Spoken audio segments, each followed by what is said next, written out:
Lu lihat, pengangguran memenuhi syarat.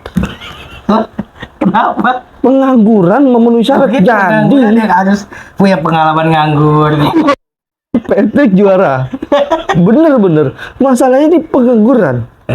Bener-bener lu nggak ngapa-ngapain, itu ada syaratnya. Tapi ada gajinya. Digaji, Iya. ya, tapi dengan pengangguran yang bersyarat. Coba kita lihat dulu nih. Gue pengen tahu.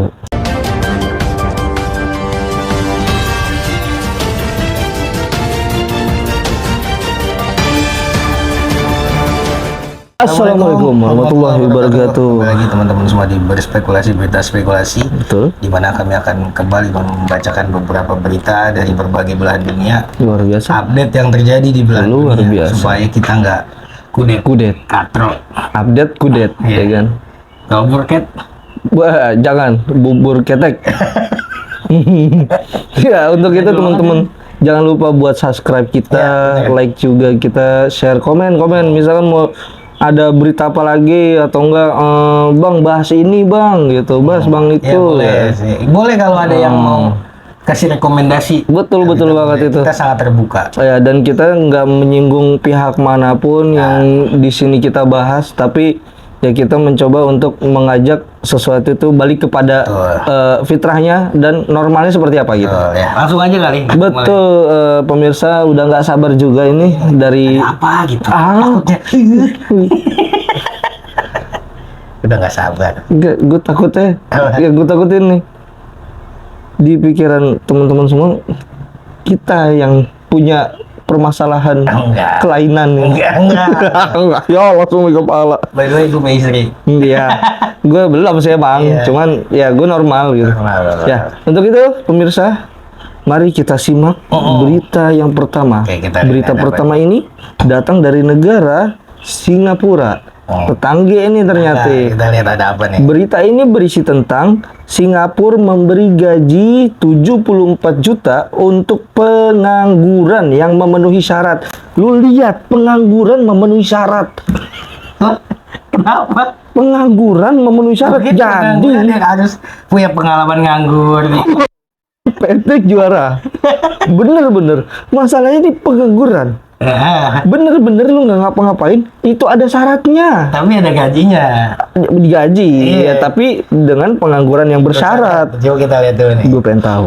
Melalui program bernama Skills Future Job Seeker Support yang diluncurkan pada April 2025, para penganggur di Singapura bakal berkesempatan mendapatkan tunjangan senilai $6.000 atau sekitar 74 juta per bulan selama 6 bulan.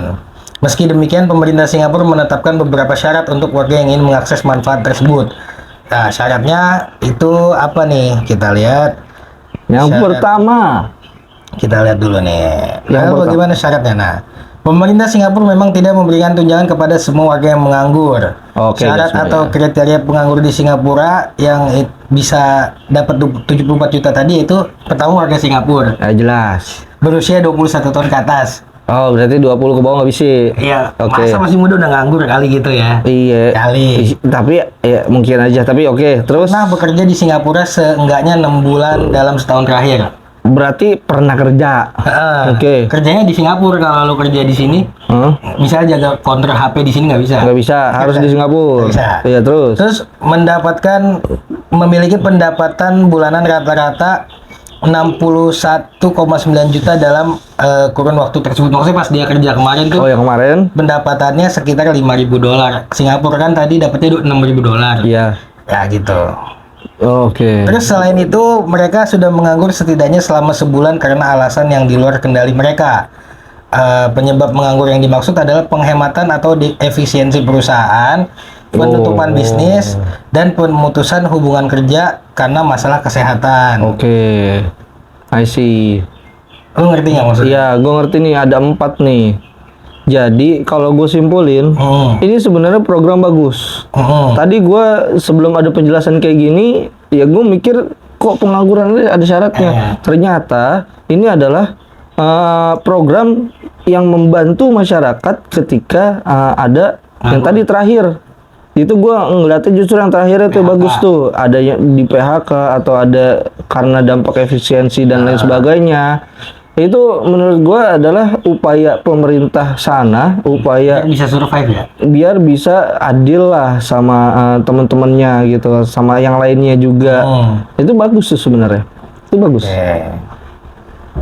Iya sih, jadi artinya meskipun dia nganggur, paling kagak dia masih bisa survive kan tadi. Iya, jangan betul. cuma 6 bulan tuh. Betul. Ya artinya kalau lu nggak berusaha nyari kerja juga, lu nggak digaji lagi. Itu dia ke situ maksudnya. At least ya kita ada pemasukan walaupun saat itu nggak ada, tapi jangan lupa juga kita harus tetap nyari kerjaan gitu kan. Menteri Negara Senior Kementerian Berkelanjutan dan Lingkungan Hidup Singapura mengatakan pelamar harus menyelesaikan serangkaian kegiatan yang berhubungan dengan pekerjaan setiap bulannya agar memenuhi syarat untuk mendapat pembayaran. Ya. Misalnya bulan pertama peserta akan melakukan kegiatan termasuk memperbarui resume atau CV, terus menghadiri pameran karir, menggunakan rekomendasi pekerjaan dan keterampilan di Career Finder Workplace Singapura untuk mengikuti sesi pelatihan karir. Jadi gitu juga nih, gue nangkap juga nih di sini nih. Jadi tetap ada kegiatannya nih. Betul, lu nggak bisa diem doang, betul. Itu dia tuh yang bagusnya tuh adalah ini bukan hanya sekedar solusi, tapi dikasih tahu langkah-langkahnya. Artinya emang lu ikut pelatihan ini, habis itu lu ikutin job fair kalau di sini kan, nanti lu lu nggak ikut nggak dibayar lagi. Iya, itu dia, bagus banget ini sebenarnya sih. Bisa dicontoh kali ya? Bisa mungkin bisa dicontoh lah dari sekian banyak masyarakat yang ada di Indonesia. Kan harus lebih ketat sih karena celah itu. Iya, itu dia. Ya kita nggak tahu ya individu seperti apa. Jadi ya balik lagi sih sebenarnya kalau kita kalau nggak bisa ngerubah penduduk kita selain kita sendiri. Ya gitu. betul. Ya kita bisa jadi bahan renungan lah. Mereka bisa, kita juga bisa harusnya sih. Kita bisa. Kita lanjut lah ya. Ayo lanjut. Oke. Teman-teman semua pemirsa yang ada di luar sana yang lagi makan, hati-hati minum dulu. Berita yang kedua. Berita ini datangnya dari negara Jepang. Luar biasa. Berbau teknologi. Berita ini berisi tentang seorang miliarder Jepang bikin sirkuit senilai 3 triliun untuk balapan bareng dengan keluarganya. Luar biasa. Ya, iya, kita nggak bisa ngapa-ngapain sih, komen. Nggak apa-apa. Lu punya duit, lu punya kuasa bebas. Ya, duit dia. Iya sih. Dia mau ngapain kek? Dia mau tebar kek? Dia mau apa? Mau buat balapan keong gitu keluarga. Batman juga udah duit kita nggak bisa apa-apa, paling kita cuma bisa baik-baikin aja gitu. Biar dianggap keluarga, biar kepake. Iya. Lu lebih bantuan gue biar dianggap keluarga, jadi kan gue bisa ngikut nih. Balapan ya. Iya, sirkuit apa nih emang? Ya kita lihat ya, dia ada seorang miliarder asal Jepang membangun sirkuit balap pribadi untuk menyalurkan hobinya bersama keluarga. Proyek mewah tersebut melahirkan sirkuit eksklusif yang berada di kawasan pegunungan Chiba, Jepang. Wih, keren nih. Nah, ya benar. Di balik pembangunan fasilitas tersebut Kenzo Watari namanya. Awalnya sirkuit ini dibuat sebagai tempat bagi dirinya, sang istri, dan kedua putrinya untuk menikmati koleksi mobil sport dan supercar tanpa harus berkendara di jalan umum. Oke. Keren juga. Iya, jadi nggak ugal-ugal sembarangan. Tokyo Drive itu. Iya. Pulau dia, aspal dia bikin. Sirkuit ini memiliki lintasan sepanjang 3,5 km dengan 22 tikungan serta panorama alam yang menghadap langsung ke Gunung Fuji. Nah, desain trek dipercayakan kepada Herman Tilke yang dikenal sebagai perancang sirkuit Formula One di dunia. Ini enak juga ya, mau bikin apa aja bisa. Iya, benar.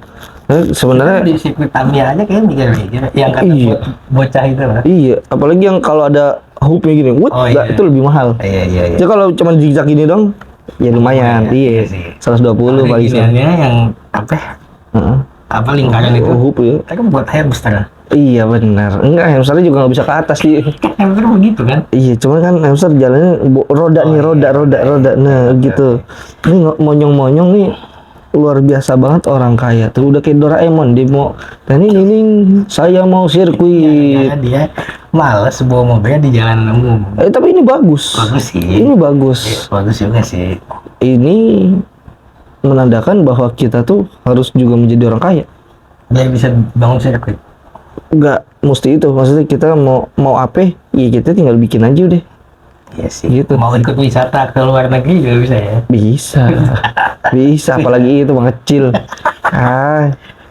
Gue Elah. jadi pengen bikin sirkuit sendiri deh. Tapi gue nggak suka balapan. Ya udah jangan bikin yang gue pengen gitu loh. Nggak mesti ngikutin ini.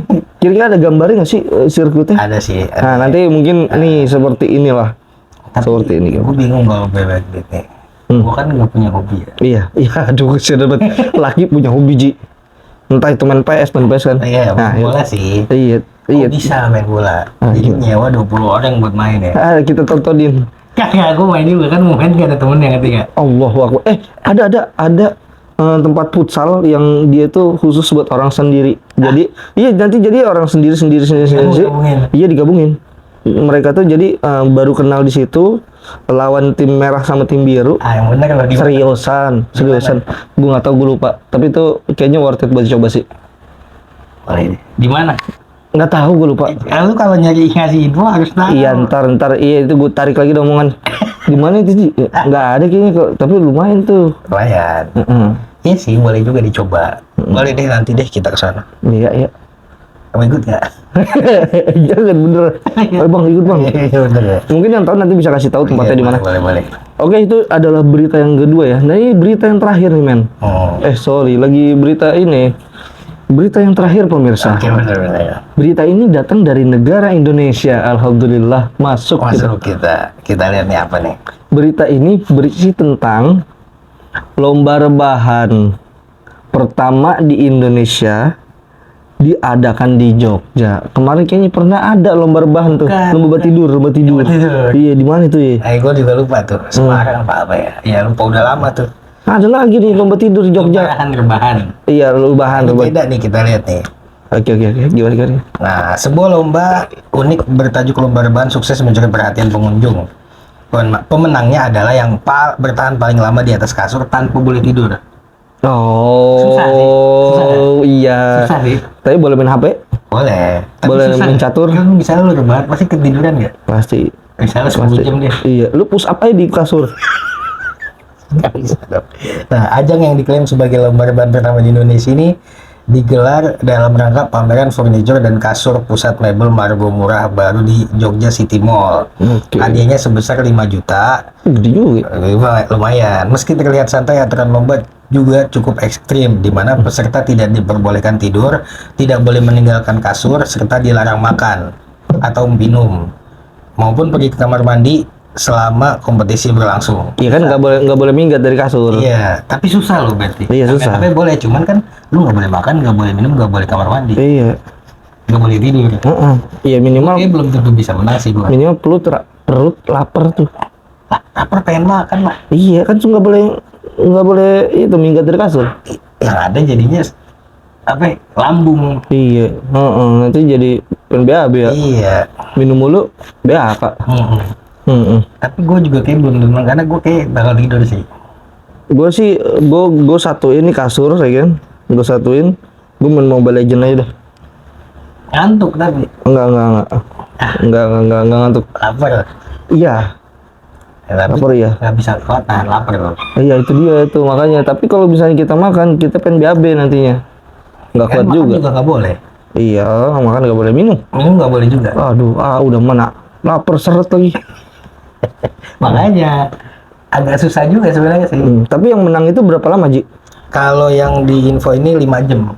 5 jam? Lama juga sih. Rebahan dong 5 jam tuh. Kagak tidur dia. Bisa tidur. Lu kuat nggak kira-kira? Enggak bisa gua. Kayaknya susah ya. Iya susah. 5 jam lu. Wah kagak solid itu. Iya sih. Kalau pagi bisa. Bisa. Iya, kalau pagi bisa. Tapi susah sih 5 jam nggak tidur. Apalagi kalau pagi masih ngantuk pet mata. Aduh. Tapi ini kan dalam ajang promosi kasur, pasti kasurnya empuk. Iya, jadinya kan lu tahan dulu sama kasur gue gitu. Susah sih kayaknya. Iya, Gue juga nggak bisa gitu. Gue walaupun di kasur Palembang aja kalau disuruh kayak gitu tidur juga gue. Kalau nyanyi kamu. Iya. Coba dah. Gue di lantai juga tidur. Tuh kan, pagi kagak pakai apa-apaan bisa tidur. Gak pakai alas, ngedeprok aja. Karena nggak boleh tidur. Iya itu dia. Kita bengong-bengong dikit aja gini. Lu tau sih kalau misalkan lagi di motor kena angin siang tuh. Iya. Lu gini, aduh enak banget tidur. Microslip namanya. Ya itu gue sering banget. Nah itu udah ada yang bikin helm anti microslip. Apa tuh? Ada, jadi helmnya kalau lu udah saraf lu kayak tidur gitu langsung kayak ada getar apa jadi bangun. Ada helmnya yang jual. Penemuan gitu, penemuan. Kalau misalnya digeterin ternyata berasa diempok-empok makin tidur sih. Ya mungkin kalau kayak ditoyor-toyor rasanya kan enggak. Mendingan kalau saran gue tuh alarmnya itu ya suara, wah jangan tidur gitu. Oh iya. Yang Daripada berisik ya? iya yang berisik. Yang sampai satu kecamatan denger nggak? Enggak lah, itu bom anjir. Di satu kecamatan loh. Kok bom sih gila sih. Ya orang rumah kebakaran aja langsung satu kecamatan tahu. Itu bukan suara tapi itu peristiwa kejadian musibah itu. Atau enggak nggak musibah. Iya nggak musibah sih. Apa? Orang kawin lagi. Wah itu itu geger. Geger. Itu nggak perlu 1 hari sih udah jembar menurut gua. Wut. Ya terima kasih. Ya, kok ada yahe sih? Kayak ogah buat misah. Gak boleh nyerah. Teman-teman atas atensinya. Insya Allah. Ya, yang udah nonton jangan lupa subscribe, like, share, komen aja. betul. Cuma nonton, komen juga boleh. Kasih petua nih. Jangan cuma Ya, nonton. terima kasih atas semuanya yang udah hadir. Assalamualaikum Lu sambutan. warahmatullahi wabarakatuh. Waalaikumsalam.